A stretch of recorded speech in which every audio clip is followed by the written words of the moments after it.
residente pa ang makakakita bago makita ng Department of Public Works at bago makita ng COA. That's a big manifestation na dapat natin ma-actionan. And again, sa COA po, gusto ko lang malaman yung performance audit ng mga proyekto nung taong 2021. At mga proyekto po na before, let's say 2025 at pataas, meron po ba kayo lahat nito? Wala. Sa ngayon po, kalalabas pa lang po nung yung order po ni Chair na mag-conduct po ng performance audit. Actually po, nakaplano po kasi lahat yung mga gagawin po sa performance auditor.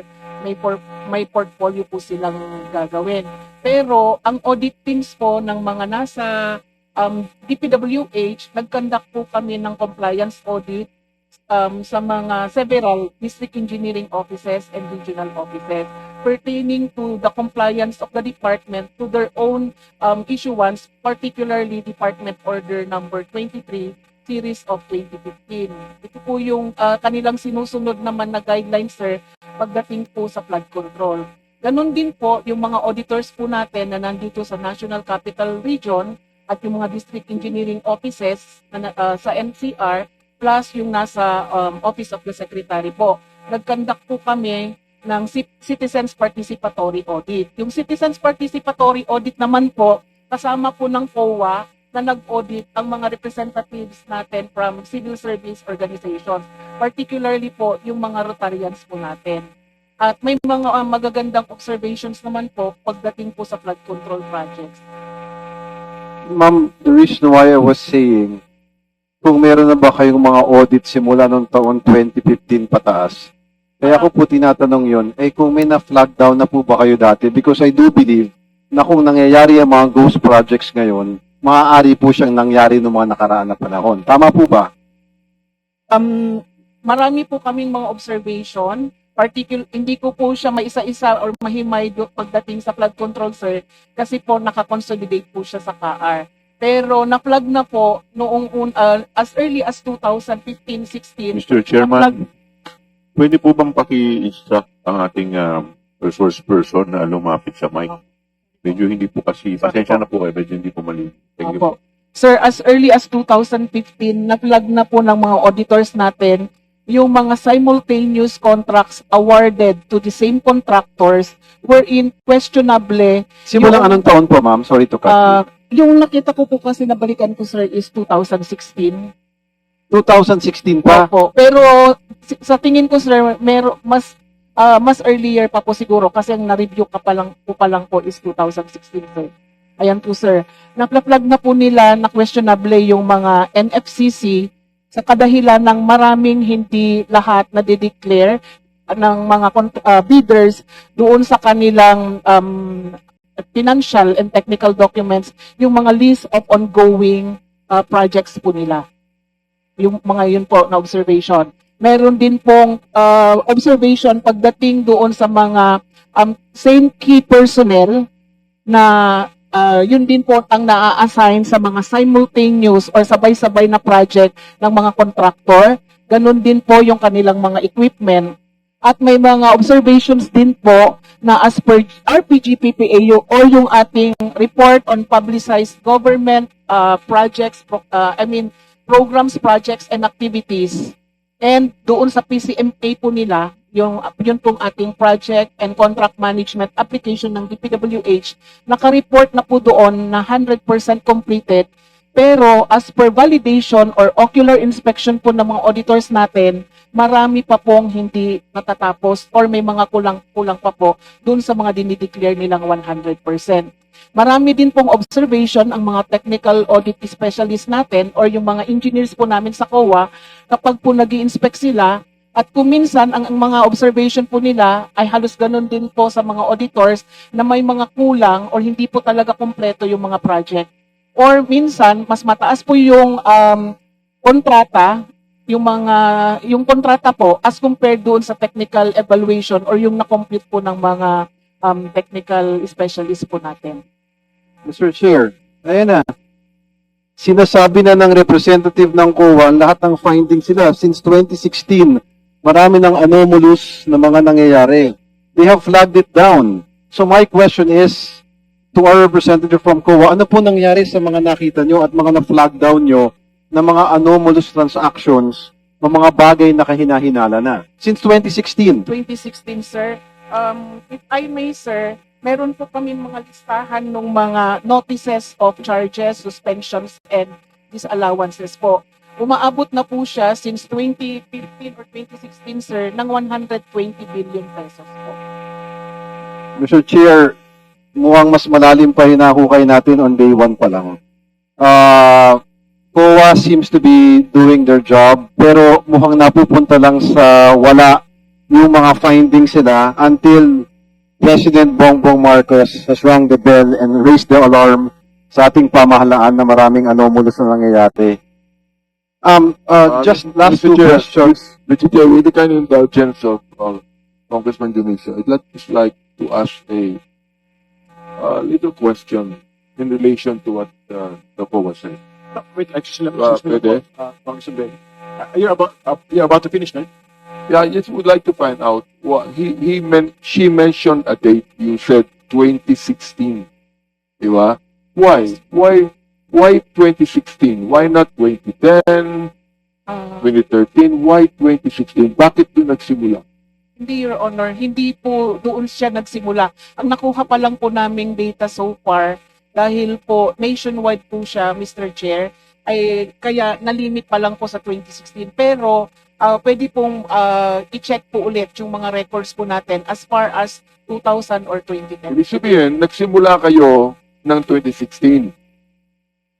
Pero yung mga documents na hawak nyo, mula pa nung una, say 2010, 2013. But you started documenting and investigating 2016. Is that what you're saying? No, Mr. Chair. Ang gusto ko lang pong sabihin is for the record, para lang po may maipresenta po sa inyo, ang nakukuha pa lang po naming data, kasi po ang data po natin ay nationwide po. Hindi po siya readily available. Kaya po, sa ngayon po, ang available na data pa lang po namin ay nasa 2016. Pero kung bibigyan niyo po pa po kami ng oras, kukunin po namin yung mga data as far back as 2010 or 2000 po. So, Mr. Chair, what I understand is, the data that they have right now happened in 2016. Yun ang mga data nyo. It happened in 2016. That was the starting point. Am I right? Your Honor, i-correct ko lang po. Available po yung mga data, kaso lang po, yun pong na-consolidate po namin nationwide ay 2016 pa I lang know po. you were saying, that's what I'm saying. Ibig sabihin, you consolidated those data that happened in 2016. Am I right?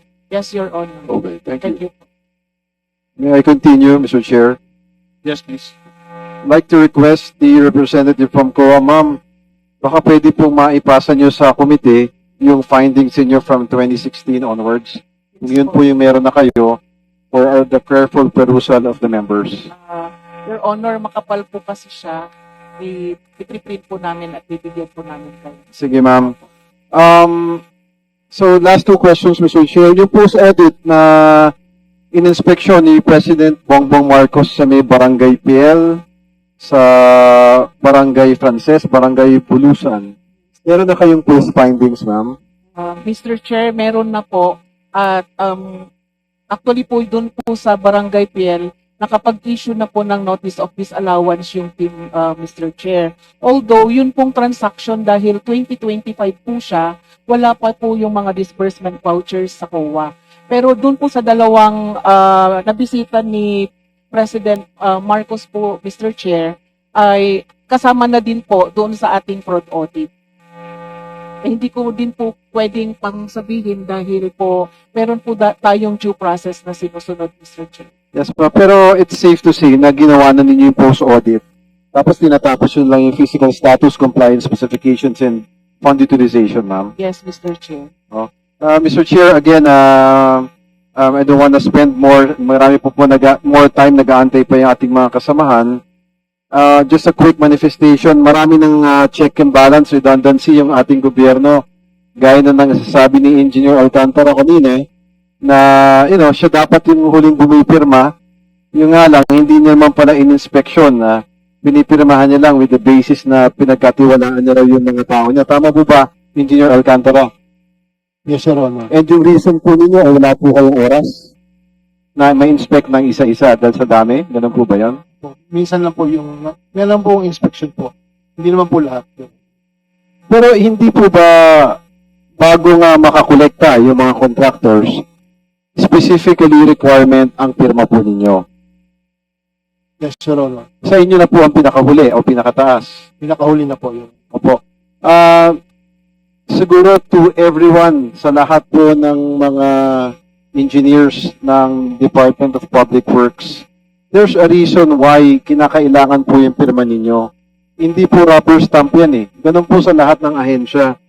Hindi porke nakapirma na ang subordinates natin na kailangan pumirma na lang din tayo agad. There's a reason why hinihingi yung pirma ng bawat ahensya, COA o mas matataas na posisyon sa DPWH.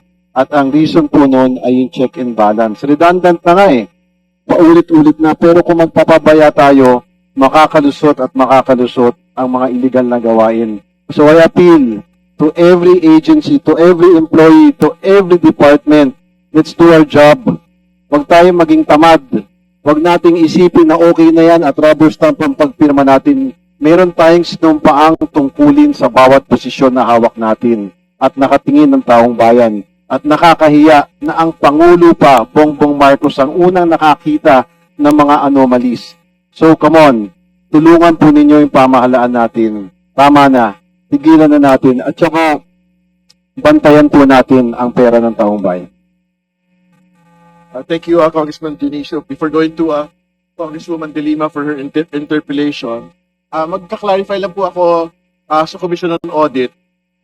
Balikan mo natin yung PL, which is basically the ghost project that the President inspected. Ang sabi niyo po kanina, nakapag-post-audit na po. Hindi po siya post-audit, Mr. Chair. Nag-issue na po ng notice of disallowance yung audit team kasi nga po meron na pong lumabas na pera. Nag-base po yung audit teams natin doon po sa kopya nung RADAI. To be clear, ito po audit team, ito po yung resident audit team Opo, Mr. ng Chair. Bulacan First DEO. Tama Opo, po ba? Mr. Chair. So sila po yung, sa kanila ho pinapasa lahat ng mga papel. Opo, Mr. Chair. So para lang humalinaw kasi syempre, nitong nagdaan, ang impression kasi baka maisama yung COA. Doon po sa mga pwedeng kaso, no? Ito po nga ghost project sa Baliwag, Bulacan. So are you clarifying for the record na this same audit team is the resident audit team and they had immediately found a basis for a notice of disallowance on this specific project. Tama po ba? Opo, Mr. Chair. So, hindi ho natin pwedeng sabihin na naging remiss yung po nga COA resident team Opo, ng Mr. Chair. First Bulacan DO. Opo, na- Mr. Chair. Ibig sabihin, hindi nyo basically pinalampas tong bagay po na ito. Tama Opo, po? Mr. Chair. Opo. Okay. Sige po. It's good that that has been clarified. Kay Engineer Alcantara lang po, ang tanong ko lang po dun sa paglalabas po ng mga cheque, ang sabi niyo po, dun sa pangalawang resibo, hindi na ho kayo kasali rito. Tama po ba? Yung po yung pagkakatanda ko, Your Honor. Ito na po masigurado. Ano po yung buwan ng pag-alis po ninyo sa district office? Yung 16 po. Can we flash the receipts again?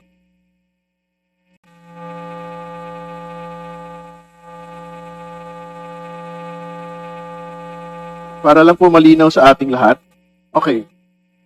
The final receipt is June 30, 2025. So, umalis po kayo ng June 16. Yes, Your Honor. Pero bago ho nagkaroon ng bayaran at bago po nagkaroon ng receipts, hindi ho ba merong mga pirma ng napakaraming tao bago po mag-issue ng cheque? Yes, Your Honor. Kasama pa ho ba kayo dun sa pumirma po nitong dokumentong ito? Hindi ko na po ma-recall, Your Honor, kasi wala na po ako nung time na yun doon. Pero I'll try to check po, Your Honor. Okay, sige. We will check the documents po with the district. But on the March 19th, 2025 receipt, which is 43,490,000